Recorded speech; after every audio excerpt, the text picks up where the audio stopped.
Hi all, வணக்கம் and welcome back to our channel SPLY KRISHNA.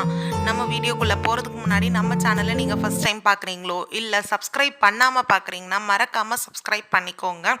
இன்னைக்கு video எதை பத்தின்னு பார்த்தீங்கன்னா ஒரு குட்டி ஸ்நாக் பத்தி தான். ஈவினிங் டைம்ல என்னடா சாப்பிடலாம் அப்படின்னு இருக்கும்போது டக்குன்னு 5 மினிட்ஸ்ல இந்த மாதிரி ஸ்நாக்கை நீங்க ப்ரிப்பேர் பண்ணீங்கன்னா அவ்வளோ டேஸ்டியாகவும் யம்மியாகவும் இருக்கும். இதுக்கு தேவையான பொருட்கள் என்னென்னு ஃபர்ஸ்ட் பார்த்துடலாம். பிரெட் வந்து குட்டி குட்டி பீசஸாக இந்த மாதிரி எடுத்து வச்சுக்கோங்க. கூடவே சாஸ் வந்து நம்ம நேச்சுரலாக ப்ரிப்பேர் பண்ணது வீட்டில். இதுக்கான ரெசிபி வேணும்னா கீழே டிஸ்கிரிப்ஷனில் லிங்க் தரேன், போய் பாருங்கள். கேப்சிகம் வந்து பொடியாக இந்த மாதிரி நறுக்கி வச்சுக்கோங்க. ஒரே ஒரு வெங்காயம், அதையும் குட்டி குட்டியாக கட் பண்ணி வச்சுக்கோங்க. மிளகாய்த்தூள், கூடவே தேவையான அளவு உப்பு எடுத்துக்கோங்க. இப்போது ஒரு கடாயில் கம்மியாக எண்ணெய் ஊற்றிட்டு வெங்காயம் நல்லா வதக்கி விட்டுக்கோங்க. ரொம்ப வதங்க வேணாம், ஓரளவுக்கு வந்ததுக்கப்புறமா கேப்சிகமும் போட்டு ஒரு 2 மினிட்ஸ் அளவுக்கு வதக்கிக்கோங்க. இதுவும் ஓரளவுக்கு வதங்கினதுக்கப்புறமா உப்பு சேர்த்துக்கோங்க.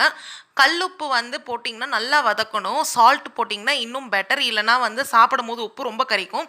மிளகாய் தூளும் போட்டுட்டு எடுத்து வச்சுருக்க சாஸும் ஊற்றி நல்லா மிக்ஸ் பண்ணிக்கலாம்.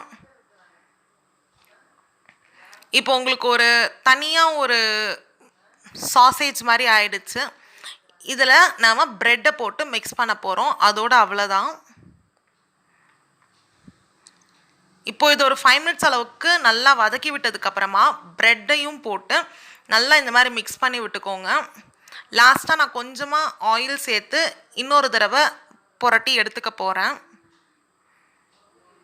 அவ்வளோதான், நம்மளோட super yummy bread recipe evening snack ready ஆகிடுச்சு. இதை நீங்கள் மறக்காமல் ட்ரை பண்ணி பார்த்துட்டு காமெண்ட் பாக்ஸில் உங்களுக்கு பிடிச்சிருந்துச்சுன்னா மறக்காமல் லைக் பண்ணுங்கள், உங்கள் ஃப்ரெண்ட்ஸோட ஷேர் பண்ணிக்கோங்க, சப்ஸ்கிரைப் பண்ணுங்கள், அப்படியே பக்கத்தில் இருக்க பெல் ஐக்கனையும் அப்டேட்ஸ்க்காக கிளிக் பண்ணிக்கோங்க.